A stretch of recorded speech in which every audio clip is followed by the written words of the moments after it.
I want to welcome everybody. Good evening. We're about to start this training, and we've already had our facilitators available. So we have the person of Mr.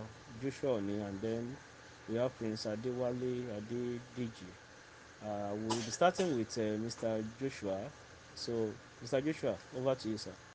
Yes, good evening. Okay, good evening once again, everyone.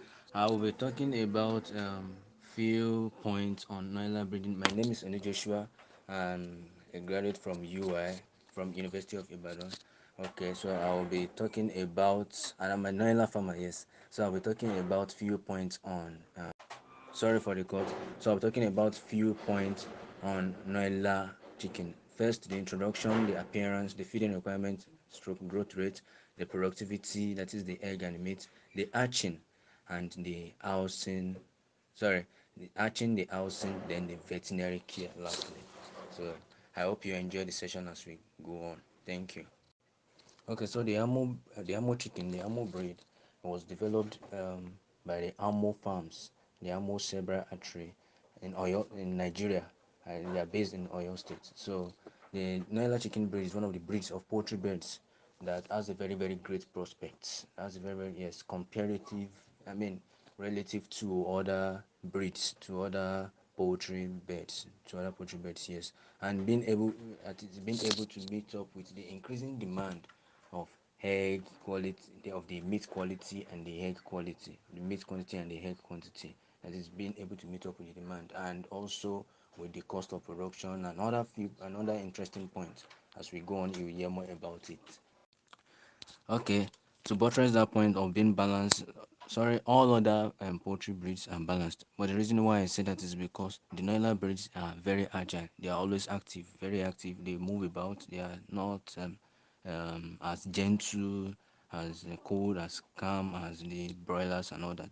So they are very active. So that's why you will enjoy the Noilers more. If you like seeing poultry birds being active, yes, you will enjoy, and you can easily detect if one is having an ailment or not. Okay, the appearance of Noilers, they come in various colors. There's a pure white color. I've seen the pure white color. I've seen the brown. I've seen the black, pure black, and I've seen the mixed colors. That is dual colors, brown, black, or brown and white, mixed colors, black and white. This dotted black and white colors. So their appearance, and also they are stout. They are stout. Yes, the Noilers breeds they are at a very they have a very good height, and they are looking big. They look big when standing and when moving. They're very stout and balanced. Okay, concerning the feeding for Noilers can feed on the various mashes available. That is the growers mash, the starters mash, sorry, the starters, growers, finishers, and they can feed on the various kind of feeds we have available. The top feed, Breedwell, Hendrix, Happy Chicken, various types. We have chicken on any kind of feed you can find a market. The Noilers are good to go.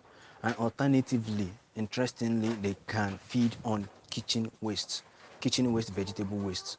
That is a watermelon waste, orange peel. I just discovered that today. The orange, the inner part of that orange, that fiber part of orange, like waste. I just told them not to throw it away, that they should bring it. So I tested it with them, and they were good. They ate everything. They ate their part. Then this okay, watermelon, banana, potato, yam, green vegetable. That is the green one. In fact, um, if you have your Noilers, if you have your Noilers, where there are little weeds growing around, they help you clear the weeds. That is it. They clear the weeds for you, so no weed can grow. Even the one that's trying to enter through their mash net, they clear it off. So that is where they are good at. So they eat anything waste, anything that can be dissolved, they just eat it. Anything vegetable or waste or kitchen waste, they're very good at that. They convert everything for you. So they finish everything, even the watermelon. And the point at which you introduce those things, those kitchen waste, is probably in the afternoon. The way I do mine is that after giving them the normal feed in the morning, then I give them vegetable stroke kitchen waste in the evening. So by that evening, by then they must have been hungry. They can convert. They can decide to test it. They can give it a try. So that is it. So they give it a try, and once they go with it, you can keep on bringing it. In fact, this beans peel, you can give it to them. Anything, just try it. So far, it's not poisonous and it's not too pepperish. Yes, so far it's not poisonous and it's not too pepperish. So party rice, waste party rice, I, you know, so in getting all this kind of waste, you will need to collide and have a lot of good collaborations with all these canteens, all these small canteens and suya and all these people that sell oranges, Hausa people that sell orange, purposely give them buy more so that they can give me the waste too. All their vegetable waste, their anything vegetable, lettuce, watermelon, carrot, just bring it. Just cut it into small pieces. If it's too big, just cut it into small pieces. They eat it off. And if it's not too big, they just take it. They are good to go with it. So that is that for Noila fowls, for the feeding on Noila fowl. For the egg productivity and the meat productivity of Noila birds. Noila birds can lay. Noila birds begin to lay eggs at 5 months. Though some start as early as 4 months, and they can also lay for up to 2 years once they start. Yes, they can also lay up to 2 years, and in fact, they can lay every day. The eggs are big in size. The eggs are extremely, in fact, they are bigger than that of those of the local chicken, and their characteristics rich dark yellow yolks, which means the eggs are richer. Now I was doing a little research on the effect of these waste products and others feed on. I found out that one, aside adding to the vaccination, the natural vaccination of the Noila birds, it makes the egg they produce more healthy compared to just raw feed, just feed. Noilers feeding on plants, feeding on the Noilers I have, they feed on green vegetables, they feed on watermelon, they feed on pineapple waste, they feed on anything fruit waste they are ready to consume. So far it can digest, so far they can break it down. Carrots, even their eggshell, they feed on it. The eggshell obviously will supply calcium back, so for their egg production, since they produce egg, so they will surely need calcium for egg production. So they feed on any kitchen waste that doesn't have too much of pepper or anything. They are ready to devour. So that is so the egg production comes every day. They produce the egg every day, and the egg will surely and obviously be more nutritious than the normal table egg we purchase in the market. So, and also the meat production, the Noilers produce meat that is sweeter and meatier than the meat from any other breeds. Their meat production remains as high and as long as they are given a period of care and fed well. That is, for broilers now, they have most broilers, most cases, broilers found as the maximum number of time after which you begin to get scared that anything could happen to your broiler bed at that point. But for Noilers, no. The Noilers I have, they are going to about 7 months now, if not 8 months now, and they are still laying. So for the fact that they are still laying, and they lay every day, they lay every day. So for the fact that they are still laying, we are not done, we are not ready yet to put an end to them. So that is all about the productivity, meat and egg productivity. They start laying from 5 months and they can lay every day, while the meat productivity is meatier and it is sweeter than the meat from any other breeds, and they also have a good weight at maturity. Okay, as for the hatching for Noilers, the Noiler birds they don't hatch the eggs themselves. Okay, so what some people do is that they have local beds alongside the Noiler beds. So the local beds, this is practically what I've seen.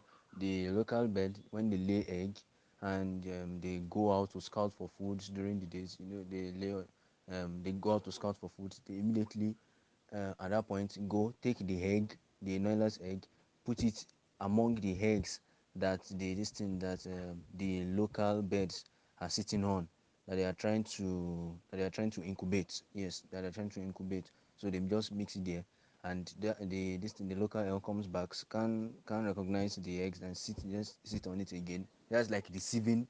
It's like you're deceiving the local hen just to incubate it for you. So that is the way that hatching is done. Or you can take it to the hatcheries around. We have a lot of hatcheries in Ibadan, a lot. So you can take it to the hatcheries around for hatching, and the hatching is cheap. cheap, so to say. Yes, it's cheap. Now, for the housing for Nyla beds, they can live in semi-intensive. They can live in semi-free range systems or free range systems. Yes, the flooring should just be uncemented ground. Yeah, the flooring should be on uncemented ground. Then they need a fence around for protection. They need a fence around at least for their young stage. They need protection at their young stage.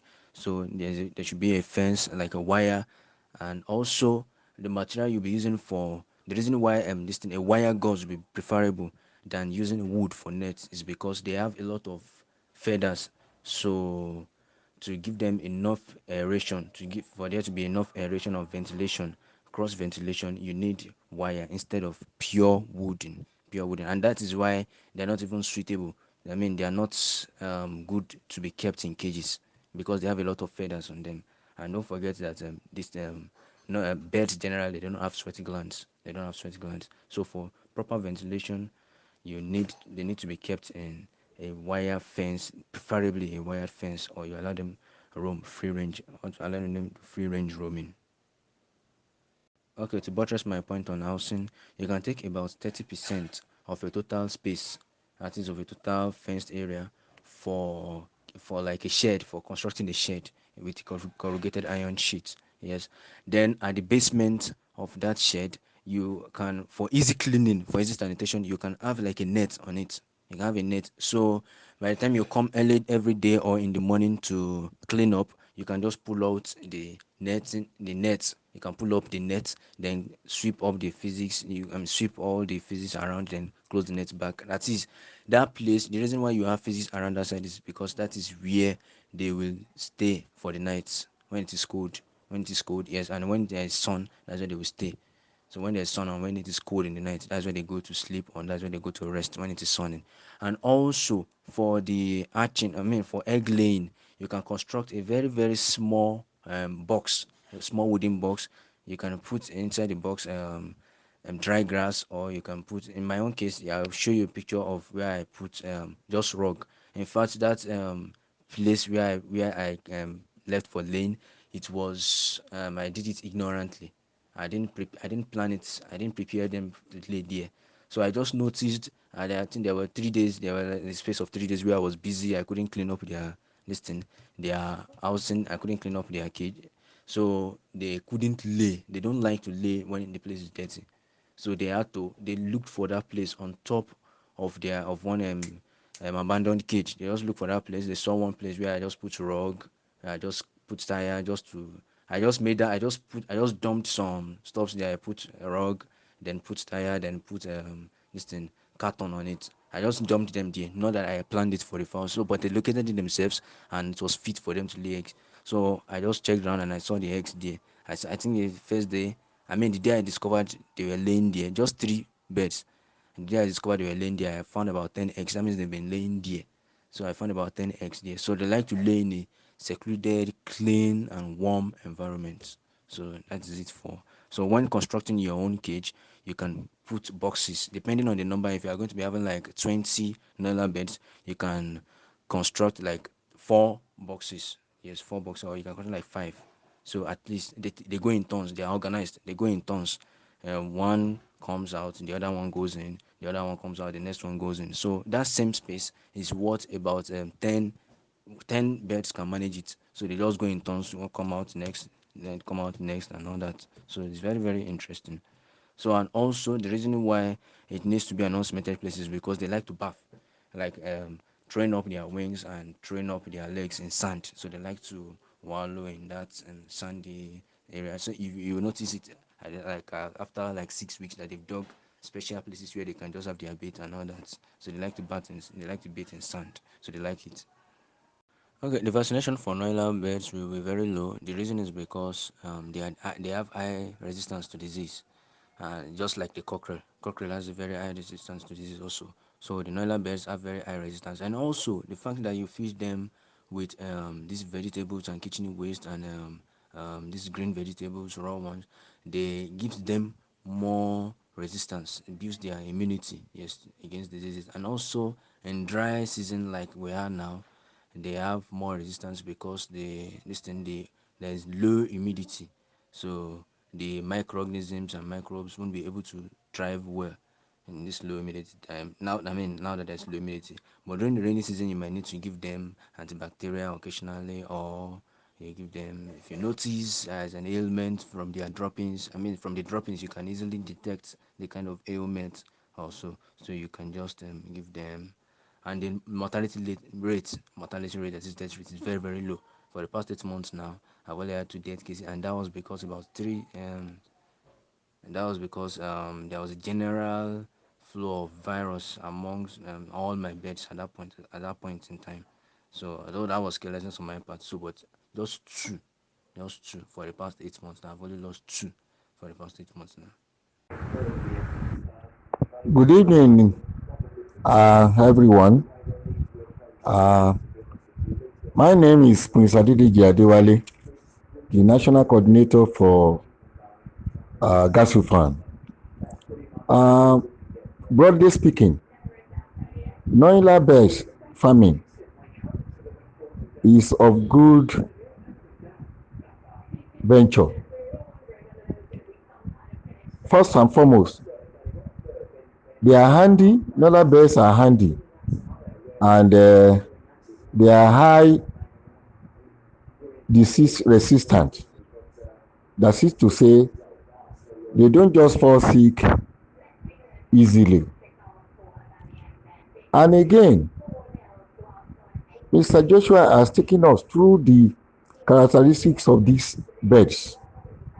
I just want to add that when it comes to ashing, Noiler beds don't normally sit on their eggs. So therefore, like he enumerated, you may have to bring in some of these local hen to assist. But the way we do it here is that we pack these eggs and take them to the hatchery. And for the best result, if you feed your Noiler beds with feed concentrates, then add the vegetables, they will marvel. You can, out of a crate, you can get up to 26, 27. And like he said also, these birds, they can start laying between 4 months and 5 months. And when it comes to housing, Noiler birds thrive highly with free range, where you can just fence them, get your pen ready, or semi-free range.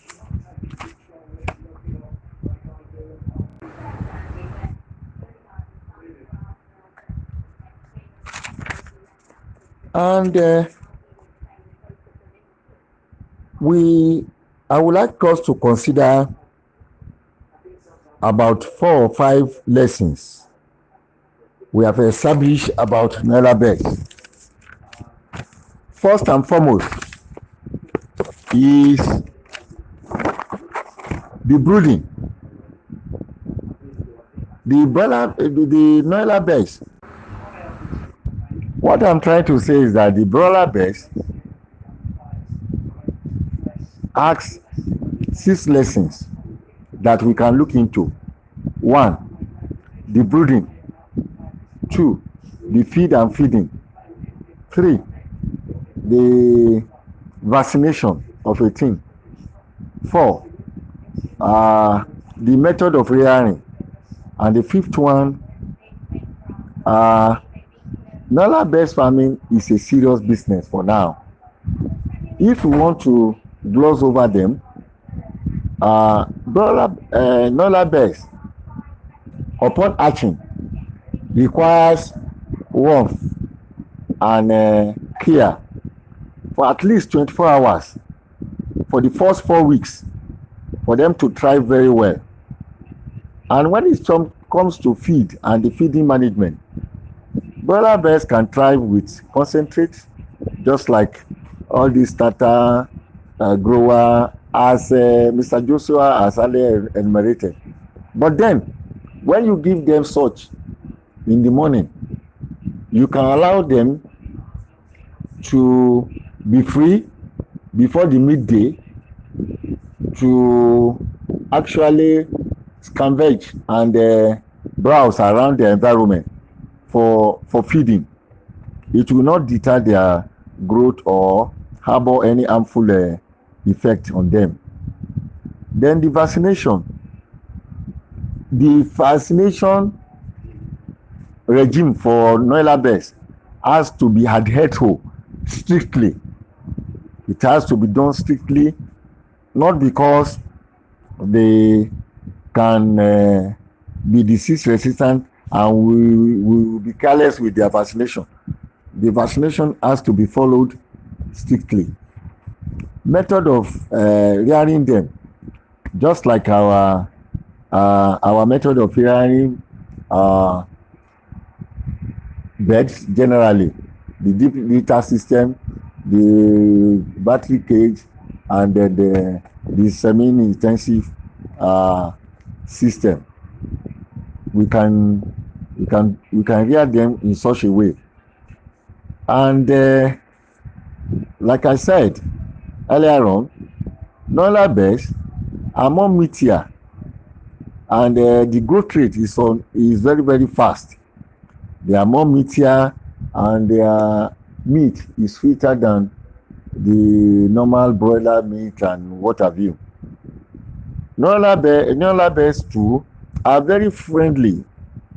They are very friendly, especially if you adopt the free range system. Noiler birds are very very friendly, and their egg production, like I told you in the first something, their egg production, some of them can pick it up by 4 months, month 4 or 5 months, and they can lay for at least 2 years before they drop the tempo. They are highly disease resistant, and those are the things. Mr. Joshua has already trashed the characteristics very well, because when you are talking about appearance, Noiler birds come with various colors you can ever think of, glowing various colors. They have it. Yeah, they have it. And the housing, I have told you about the housing, free range, semi-free range. Those are the key points as far as Noiler birds is concerned.